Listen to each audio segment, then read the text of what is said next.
On today's show, we're going to do something a bit different, and we're going to talk about all things whiskey. Specifically, we're going to talk a lot about commercial whiskey with the creator of a podcast called Poet Up. His name's Mike Outcalt, and he's tasted a lot of whiskeys from around the world, and we're going to do a deep dive today on Homebrewing DIY.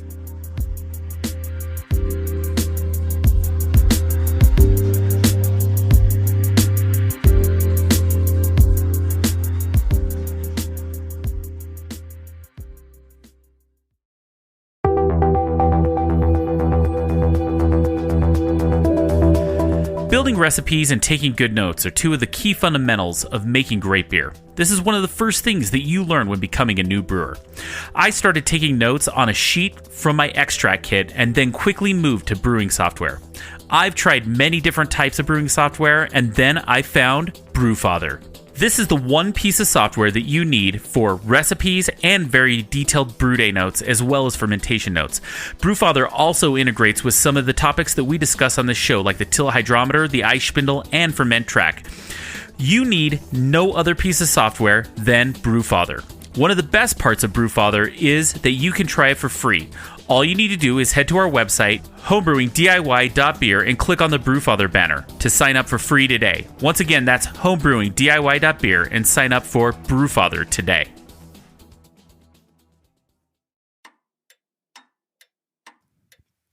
Hey, Homebrewing DIY. I want to tell you about an amazing new homebrew shop online. You got to check out Cherokee Brew Supply. They're really great people out of Canton, Georgia, and they can ship to you anything you need to get your brew day going. Cleaning, equipment, ingredients, recipe kits. You can even buy a new brewing system from them. They have everything. But the best part is that if you have an order over $58, you're going to get free shipping. And if you do an order over $100 and use the promo code Homebrewing DIY, you're going to get a 10% off of your entire order. So head over to CherokeeBrewSupply.com and check out all of the ingredients and kits to get your next brew going today. Once again, that's CherokeeBrewSupply.com, and make sure you use the promo code Homebrewing DIY. Have you ever wanted to make a podcast? Do you have a subject you want to discuss with listeners? Do you even know where to start? Well, if you want to make a podcast and you want to get started now, I could not recommend Anchor enough. Anchor is the easiest way to make a podcast. Anchor gives you everything you need in one place for free, which you can use right from your phone or computer. Creation tools allow you to record and edit your podcast so it sounds great. They'll distribute your podcast for you so it can be heard everywhere: Spotify, Apple Podcasts, Google Podcasts, and many more. And you can easily make money from your podcast with no minimum listenership.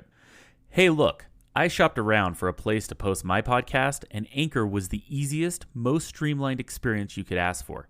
So if you're looking for a place for your new podcast, download the Anchor app or go to anchor.fm to get started. Once again, download the Anchor app or go to anchor.fm to get started.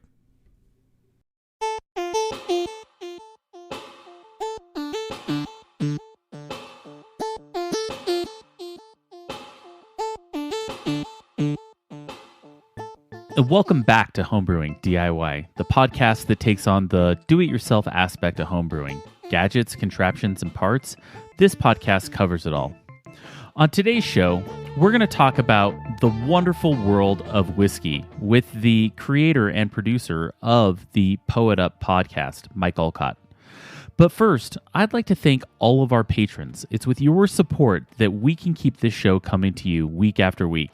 So head over to patreon.com/homebrewing DIY. Right now, if you give at the $1 level, you will get access to our ad-free RSS feed, which is normally set aside for the $5 level. I'll also send you a set of Homebrewing DIY stickers. That's for the first 20 people at the $1 level. I'd also like to thank our newest patron, Greg. He gave at the supporter level, which I can't thank you enough, Greg. That one always means a ton to me since it's at such a high level. So once again, if you'd like to support the show, head over to patreon.com/homebrewing DIY. Another way you can support the show is to rate us and review us. If you head over to Apple Podcasts or podchaser.com, even on Stitcher as well, you can write a review about the show, and that helps others find the show because your reviews really do matter. Also, I do appreciate the feedback. I've actually made direct changes to the show based on feedback from our supporters. Another way that you can support the show is to head over to our website, homebrewingdiy.beer, and click on our sponsor links. If you want to buy brewing software from Brewfather, or if you want to shop at Cherokee Brew Supply, if you click on those links, it lets them know that we sent you, and then they will also support the show in turn. Cherokee Brew Supply has some great deals for you. If you have any orders over $100, if you use the promo code HomebrewingDIY, all one word, you'll get 10% off.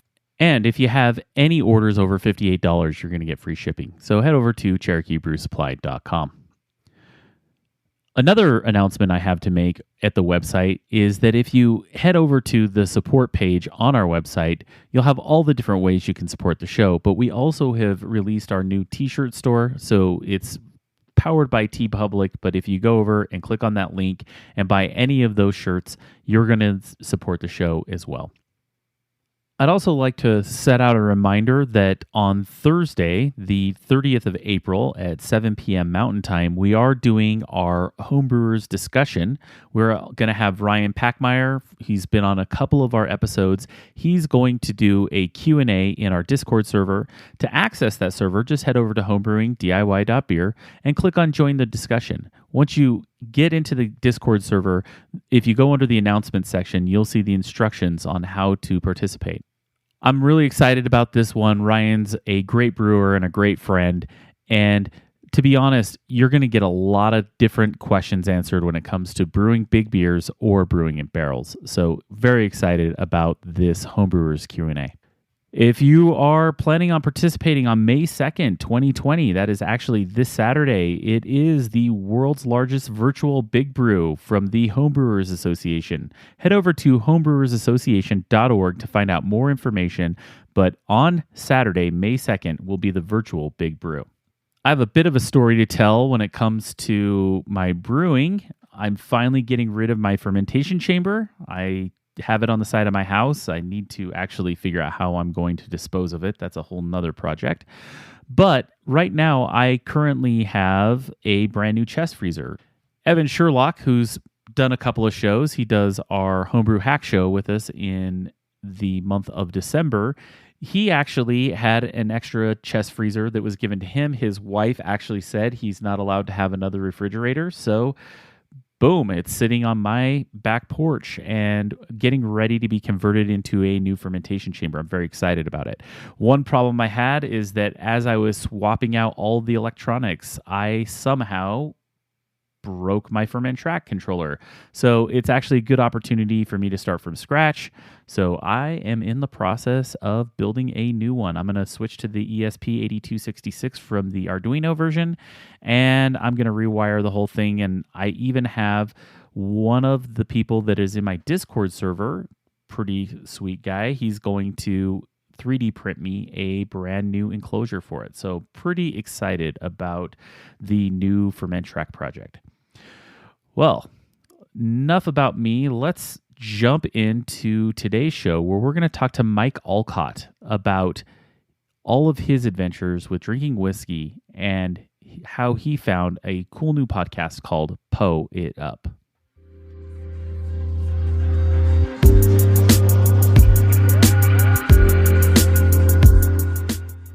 I'd like to welcome Mike Outcalt from the Po It Up podcast. He has an amazing podcast that talks all about whiskey, so I'd like to welcome Mike. Hey, thanks, Coulter. Thanks for having me on the show.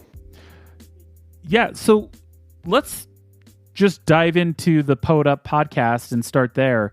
I'd like to talk a bit about what just pre-roll of this when we were having a chat before we got started. You were giving me a breakdown of how your podcast was found, and I think that's a good place to start. How'd you get into podcasting about whiskey?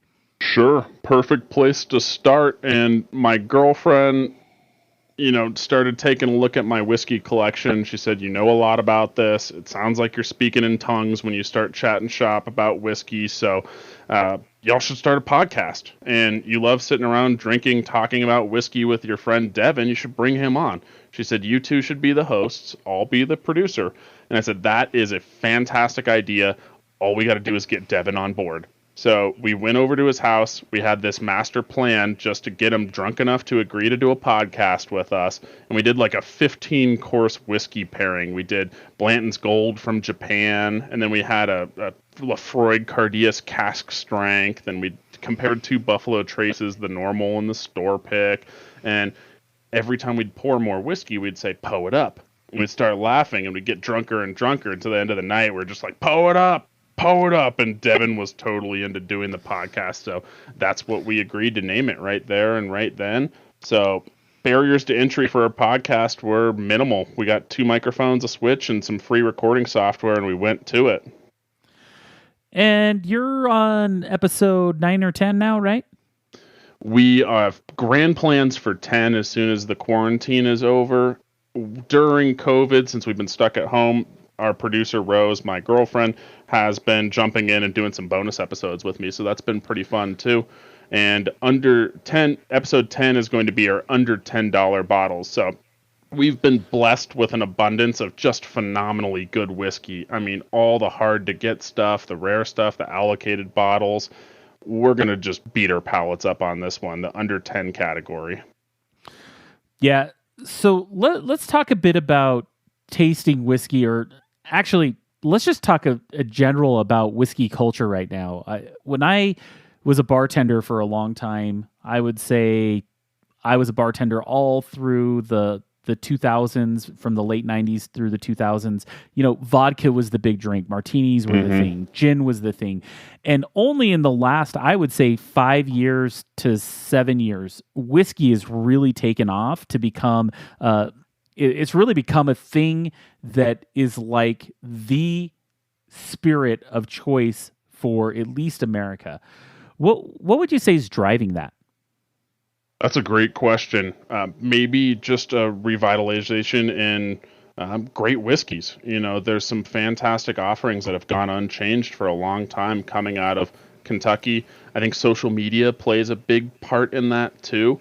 There's a lot of massive whiskey groups on Facebook and Instagram, people that are sharing these bottles and their tasting experiences. I think people are going back to some of the traditional whiskey roots, and I love bourbon, Scotch, Irish, rye, Japanese whiskey.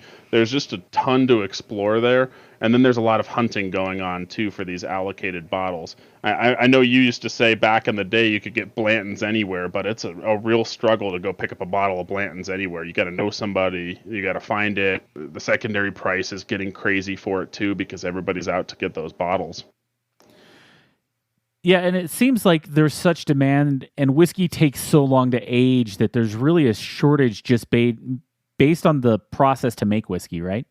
Yeah, absolutely. And a lot of the name brands have the economy of scale to make bourbons and ryes that are 12 years old and keep their prices down. There's just a ton of craft breweries or craft distilleries that are popping up where they can't do the same thing. They're going to be aged less. The cost is going to be higher. And if you look at somewhere that's running out of whiskeys because the demand is so great, look at Japan. Japan's been making phenomenal whiskeys at Nikka and House Suntory. The Suntory brands are Yamazaki, Hakushu, and Hibiki. Those 3, all of the age statements have been discontinued. And it's a small country that's making an exceptional product that got really popular, especially with the Olympics and now canceled Olympics. But they were looking at keeping all of their whiskey in-house in Japan. And it's all just been bought up, and the prices have skyrocketed in the States because they simply just can't produce enough for the demand. Yeah, it's funny you say that. I was in Salt Lake City for the 2002 games, and I was blown away at some of the access to spirits and wines that we didn't have when I was in normal production, I guess, or normal business levels, right? And so, like, for example, and it was a state-run liquor store, but our state-run liquor stores had access to liquors and wines, and specifically on the wine side, that we wouldn't have never had access to if we hadn't had the Olympics. It's like these brands use the Olympics as kind of a marketing statement specifically to make sure that they're marketing to that crowd. It's kind of funny that you say that, because that is something that I've seen firsthand. Sure. And I got into whiskey a little bit too late. I was in Japan like 7 years ago, and I wish I would have known more about it when I did, because I didn't buy any whiskey then. Could have made a killing on some of the allocated bottles and the age statements that I could have picked up 7 years ago. Well, let's talk a bit about the different whiskeys from different areas. I think that, obviously there's two ways to spell whiskey. There's whiskey without an E in it. Mm-hmm. And I know that whiskey with an E in it means that it comes from Scotland. But the idea is that when we look at the different whiskey producing regions of the world, there's American whiskey. What other kinds of whiskey are there, and where are they from globally? Sure. It's funny you mentioned the spelling between the K-E-Y and the K-Y. The general rule of thumb I use is if there's an E in the country name, there's an E in the whiskey. So United States of America and Ireland, you can have the K-E-Y. If it's K-Y, look at Scotland and Japan. So no E in those country names. And then you have the whiskey and the whiskey. My understanding is that K-E-Y is a Gaelic pronunciation and spelling of it, so the Irish immigrants brought that over to the United States. But there's always going to be exceptions. I think right now you're drinking a bottle of Rittenhouse, correct? I am. That is a bottled and bond rye made in Kentucky by one of my favorite distillers, Heaven Hill, but they spell it S-K-Y. No E in that. So Same thing with like Maker's Mark is a bourbon and they call it whiskey. In early times, BIB is a KY instead of a KEY. There's always going to be exceptions to that rule. I tell a lot of people, don't worry too much about how you spell your whiskey. I agree. So my next question is, when we talk about the different regions that are producing whiskey, where is whiskey being produced mainly in the world? Sure. There's kind of four big regions in my opinion.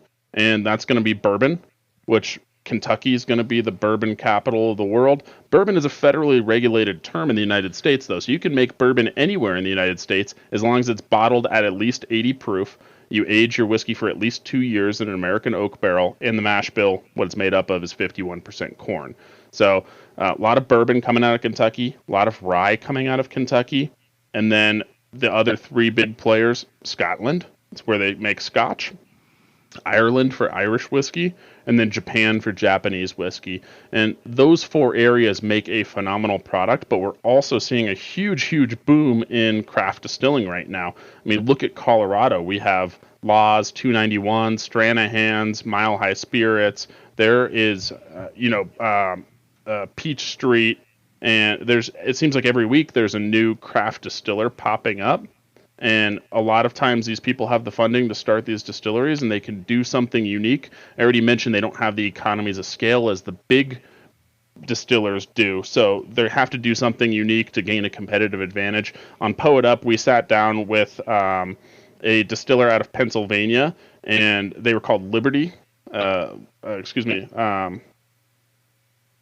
Liberty Pole. And we sat down. They do a peated rye and a peated bourbon, which is super interesting. Peat's usually something you see in the Islay region of Scotland, and they brought that over and made this fusion blend with their ryes and their bourbons. It's an awesome product. It's so unique that it's a really fun drinking experience. Yeah, and craft distilling really has taken off. You're talking about Colorado. I do live in Colorado now, but I also came from Salt Lake City. That's where High West started, was in Park City. Actually, their first distillery was in West Valley City, which is down in Salt Lake, before they moved to Park City. We had Beehive Distillery. I have a very close friend that owns the Salt Flats Distillery down in Sandy, so shout out to them. But the idea is that craft distilling, I think, at least in the United States, is I would say probably where craft brewing was in the late 90s.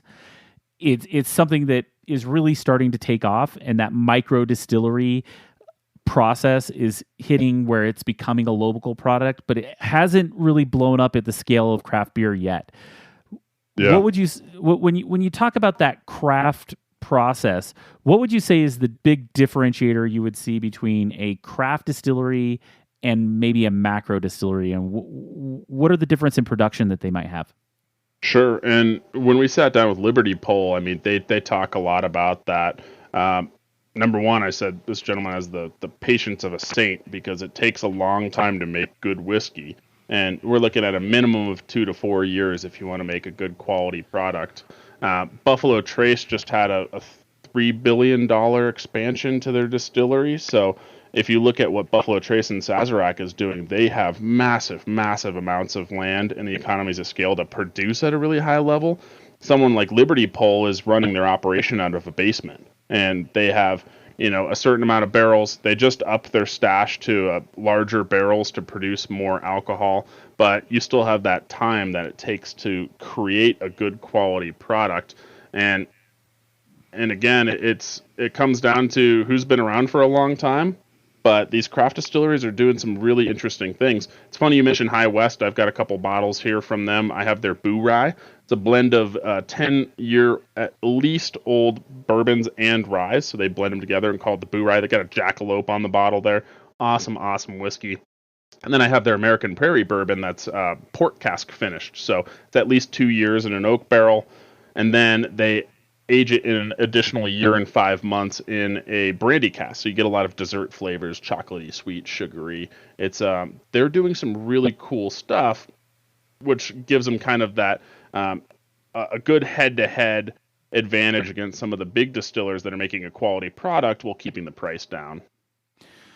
Yeah, and the big distillers will have a head start, right? So if you have a distiller that's 100 years old, obviously they're going to have bourbon or whiskey with age on it. Whereas if you're starting, let's say you're a year-old distillery, you're kind of you're in that place where you're still trying to produce something that you can sell, but you may not even be producing whiskey yet, right? Sure. And these craft distillers too are usually have something else they're selling. It could be a vodka, it could be a gin, a kind of instantly distilled liquid that you can sell as alcohol because there's no aging process involved with that. Liberty Pole is doing a bourbon cream, for example, and that's kind of their cash spirit while they're aging their whiskey. It takes time. And again, you got to have a lot of patience to do that. I think I'm too impatient to make my own whiskey. I'd be checking on it too much. Yeah. We've done a couple shows here on the podcast where we've talked about distilling at home. And there's a lot of shortcuts that home distillers can do. Like I've actually seen videos of people doing things like sonic aging of whiskey where they take wood blocks, add it to the whiskey, hit it with a sound wave, and it will actually age your whiskey in as little as a couple of days or hours versus having to wait years. Not that I've never tried that kind of whiskey, and I'm not going to say that it's anything superior because I'm just inexperienced and I've seen some crazy internet videos and that means absolutely nothing. But on the other hand of that, I do see a lot of distillers doing things like rum, vodka, those types of spirits to get started, and then moving into whiskey 5 or 6 years down the road as they've built a business. What do you think is something when you try a newer whiskey or a newer distillery, what kind of characters are you looking for as opposed to something that's larger? And what I mean by that is, do you actually see a difference in flavor, or are they trying to mimic what the big guys are doing? Yeah, that's a great question. I'm happy to answer that, but it's really funny you mentioned using kind of sonic waves to pound a wood block to age the whiskey. Metallica, the band, actually has their own whiskey out right now called Blackened. And the shtick is when they're aging the whiskey, they're blasting Metallica tunes into it to try to vibrate the whiskey into the oak barrel, which I think is hilarious. I can't imagine drinking a glass where I'm like, yeah, this one was aged to Master of Puppets for the last 3 years. And I'd be interested to try that out too. But we are seeing a lot of kind of like famous musicians making whiskey too. You got Bob Dylan did Heaven's Door, and then again Blackened by Metallica, and I think there's a few other ones out there.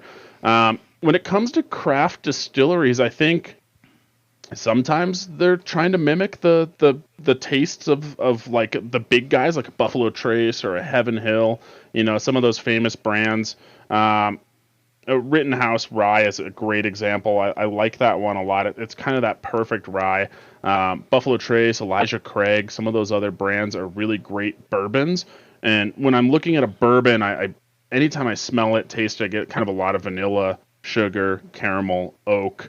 You want it to taste like that. Sometimes the older ones can have like this kind of dusty corn, which could be really sweet, like a cream corn flavor in there. These craft distillers, I think, sometimes are largely trying to mimic that, but they're also trying to have their own unique calling card. And I think Liberty Pole is a great example of that. They're adding peated bourbon, they're adding peat to their bourbons and scotch. So you get kind of this smoky flavor on the back end with some of those traditional flavors. And their peated rye was a very young rye, so it didn't have as robust a flavors as a Rittenhouse or like a Parker's Heritage rye that I have here on my desk. They're making up for it by adding something completely different with this peat and taking a different direction there. If we look at something local like 80 Laws out of Colorado, they're using all locally sourced ingredients. They're using San Luis Valley rye, Colorado water. They're doing everything they can to keep things local and to really play to the state of Colorado and the locals that are here. And they're adding more and more age. So the first release of bourbon was, 2 years. And then they're 3 years. And now they're 4 years. And they've got a bottled in bond. And they keep going. They've got an Iron Maiden barrel. I'm just waiting for them to release that one so I can get, 666, the number of the beast, get a bottle of 80 Laws with that on it and see how it is. So metal of you. I'm gonna run to the hills for that one. All right. Oh man, so punny. Well, let's talk a bit about your show and the kind of topics that you guys cover, because I think that this is a homebrewing podcast. This is very much outside of my normal kind of subject matter. Even though, we do talk about spirits, but we usually talk about making them yourself at home or making beer or alcohol in general at home. I'd like to talk a bit about what it is that you do on your show that really helps you guys stand out. I know you guys taste a lot of whiskey, but you guys talk about what you should be looking for and the different types of whiskey you're trying, right? Sure. Yeah, absolutely. And that's the main point of this is we have a lot of local liquor stores that are really supportive of the podcast, and they've helped us get some of these mega allocated bottles, super hard stuff to get. I had a couple bottles out of the Buffalo Trace Antique Collection, like William LaRue Weller and a George T. Stagg, and I had some old Fitzgeralds from Heaven Hill. Part of the shtick is we're talking everything whiskey, and we're just trying out all these different super allocated ones. Is it worth the price? What kind of flavors do you get? We love to talk about the smells. So you do a nose, then you do the palate, talk about the mouth feel and the taste that you get, and then what's the finish like? Is it long lingering? Do you get a dynamic drinking experience when you have this? When we first started, we had a bottle of Blanton's in Rock Hill Farms, and we sat down and we're like, all right, let's drink these. What the hell are we doing? And it gets better with age, so it was definitely an awkward first episode. We tried to script an intro, and it took us like an hour and a half, and I was just going crazy. And I was like, let's just drink whiskey and talk about it. So we do the nose, palate, mouth feel, where we got the bottle, what the whiskey hunt looks like, because a lot of these whiskeys that we're drinking on the show, you can't just walk into a store and get. There's a crazy allocated market for whiskey right now. Bourbon in particular has really taken off, and some of the scotches I have are discontinued or they're hard to get. Japanese is running out of supply, so we were very fortunate to have some amazing Japanese bottles too, and award-winning bottles too. If something wins an award, I want to see if it stands up to that award. And we can be a little bit picky about that, but oftentimes if I'm getting one of these really great bottles, it can offer something totally unique and a really great drinking experience. So we love to talk about those things on the show. Devin has perfect comedic timing, my co-host on the show, so he's a riot to listen to. And then our producer, Rose Haig, is, she's listening for things that we should be saying. She keeps us in line if we end up drinking a little bit too much whiskey on the show. And if we're doing a heavy tasting like we did on our Weller lineup, we had 6 bottles of Weller, and we just went bam, bam, bam, bam, bam, bam, bam, one after another to drink these Wellers. By the end of it, we needed to be kept in line a little bit. So she's keeping the ship going and providing some interesting content ideas. Oftentimes she's got a really good palate too, so she can add to some of the things that we're tasting, sniffing, what the finish looks like. She loves sitting around drinking the whiskey with us too when we're producing the show. That's awesome. And let's talk about you get a lot of these allocated whiskeys or these hard to find spirits that you can't really just walk into a store and get. But you also were coming up with a show that's your 10th show and you're doing all $10 bottles, right? Mm-hmm. When do you find that there are certain types of whiskeys or certain types of spirits that hold up to these hard to finds? Could you name maybe something that is easier to find that you think holds up to the big boys?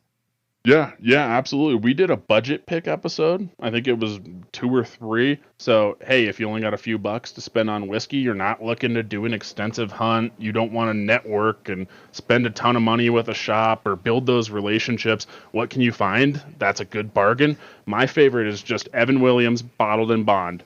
Comes on a white label. I can get it for $14 at Total Wine. And I say it's the champ of budget picks, and it punches way outside of its weight class.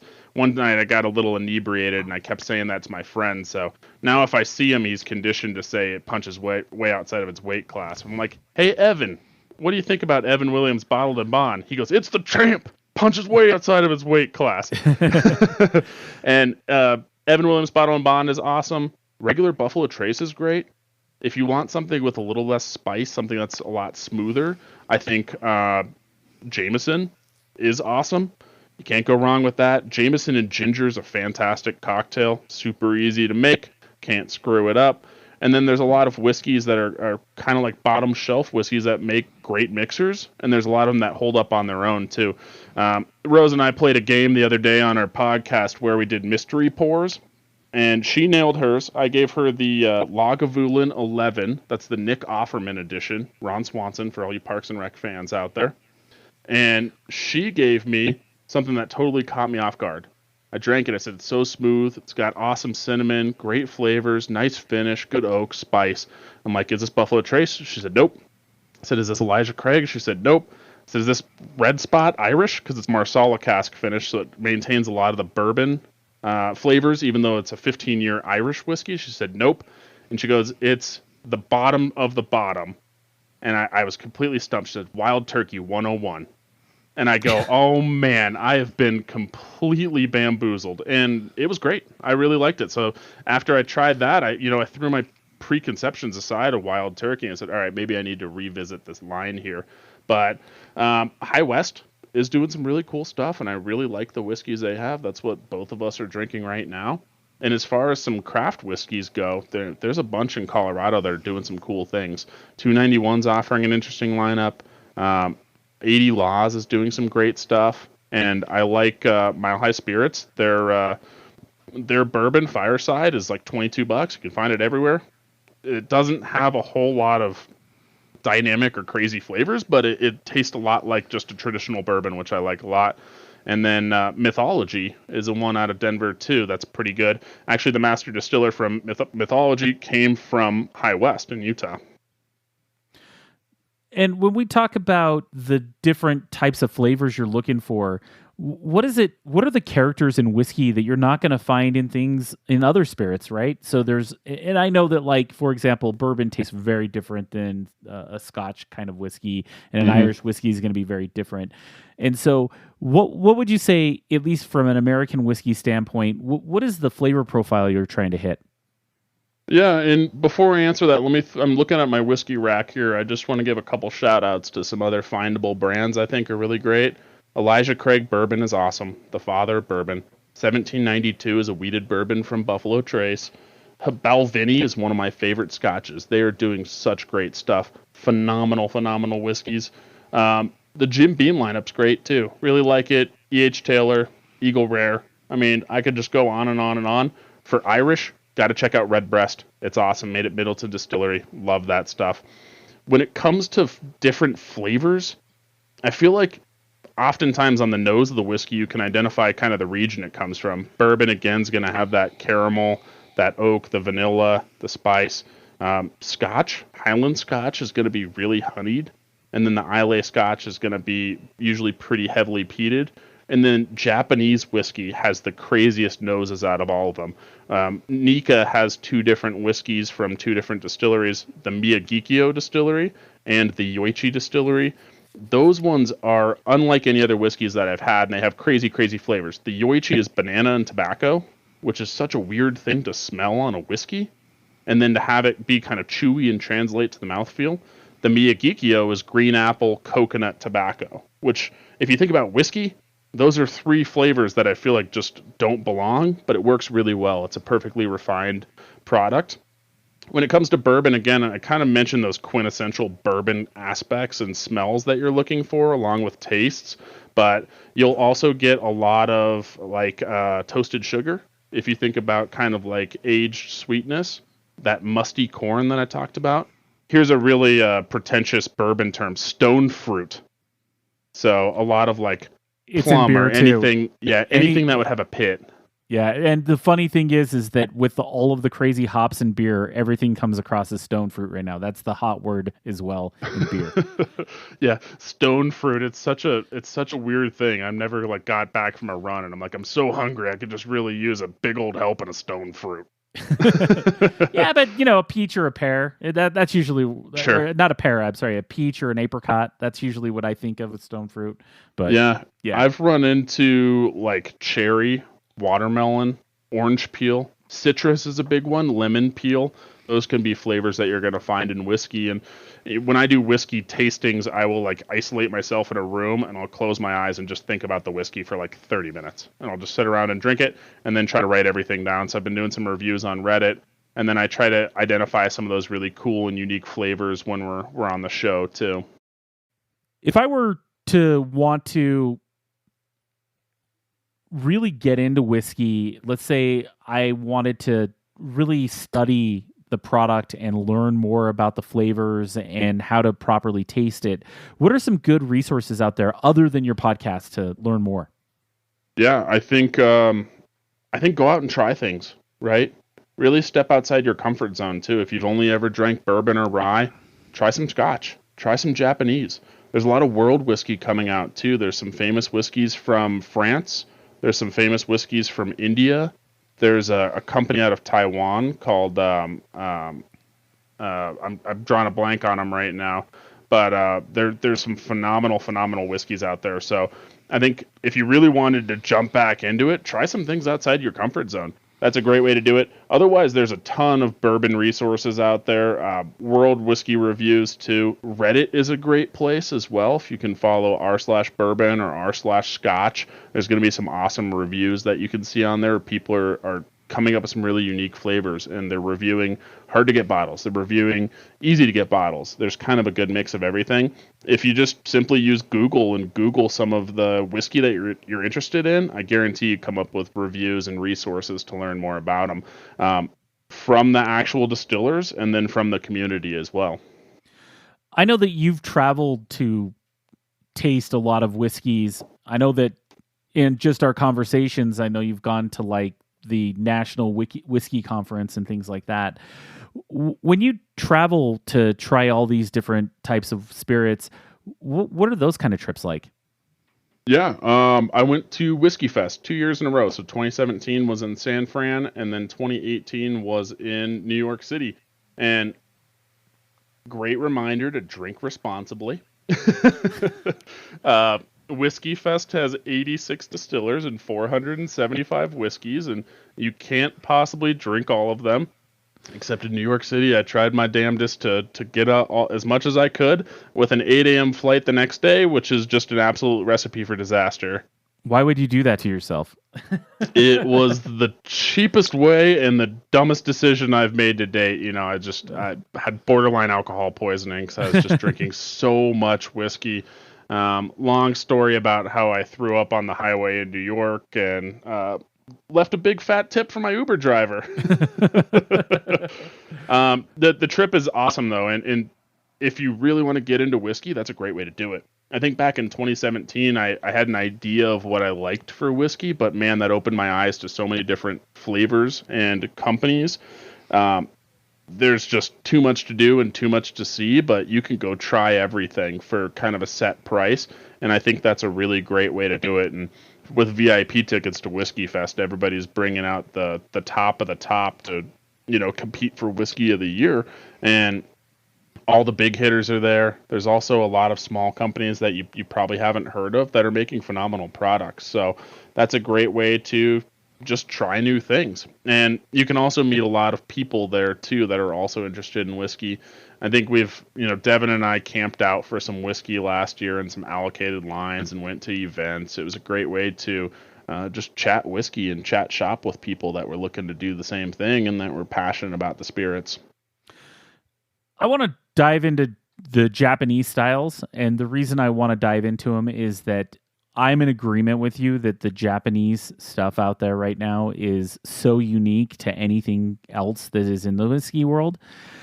If I wanted to go out today and try something from Japan, is there something I could get that's actually easy to get? Probably. And unfortunately, anything from Suntory is going to be tough to get. And the stuff that they have available would probably be like the House Suntory Toki, Toki, which I've had. It's a phenomenal bottle. I think it's pretty good, but it doesn't get close to some of the age statement things that they're offering from like the Yamazaki 12, the Hakushu 12, and the Hibiki 12. You could still find the Yamazaki and the Hakushu 12s, but they're running about $149 for a bottle, so you have to pay a premium for those. Nika is an awesome company. Everything they make is great. I can usually find their Miyagikyo and their Yoichi for $80 at Total Wine. And then in their allocated section, usually on the weekends, if you're out there bourbon hunting or whiskey hunting, they keep some bottles of the Nika from the Barrel, which was the 2018 Whiskey of the Year. It's simply a blend of 100 constituent barrels from the Yoichi and the Miyagikyo distilleries. They keep that up at the front. It's usually $64 for a 750 bottle, and it's phenomenally good. It offers so much robust flavors. It's a unique drinking experience every time. Nika is great. The other one I really like right now is called Kayo, and Kayo means waves in Japan. And funny enough, they don't call it a Japanese whiskey, quote unquote, because they ship the whiskey by boat down to Osaka for 3 months. So it's actually aged for the final 3 months of its lifetime offshore. So it can't legally be called a Japanese whiskey. But that one's popping up. Their barrel proof is the cask strength Kayo is awesome. I see that one at Total Wine all the time. And what's different about the process that you get from Japanese whiskeys that's very different than like a bourbon or a Scotch or an Irish whiskey? Sure. One of the whiskeys you can get from Suntory, I may have spoke too soon, is called the Hibiki Harmony. That's kind of their core product in the United States right now, and it tastes a lot like a Highland Scotch. And the reason behind that is when Suntory was learning how to make whiskey, he went door to door in Scotland. Suntory was a chemist, traveled to Scotland, knocked on distilleries until somebody took him in, took a bunch of meticulous notes, took him back to Japan. They started refining their own whiskeys.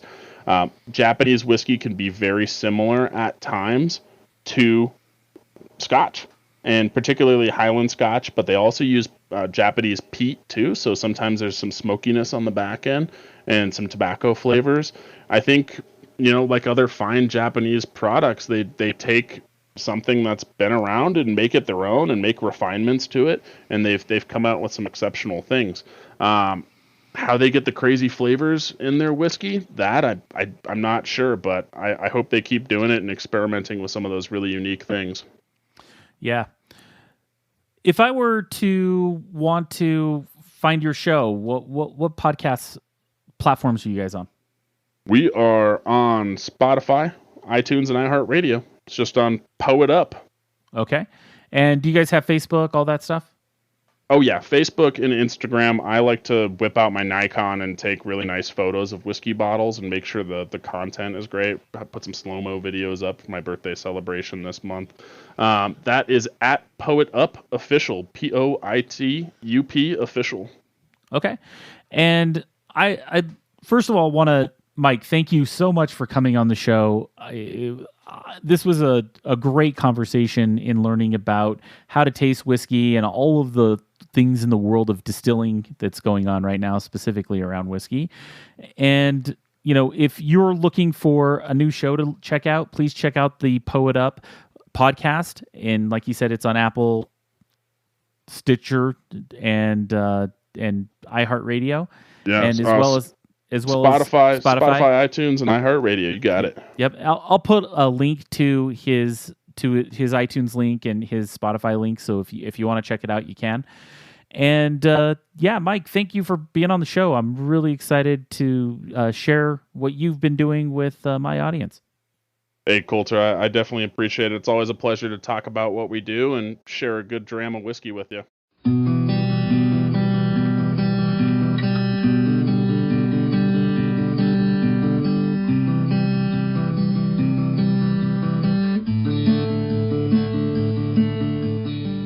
I'd like to thank Mike for taking the time to be on this week's show.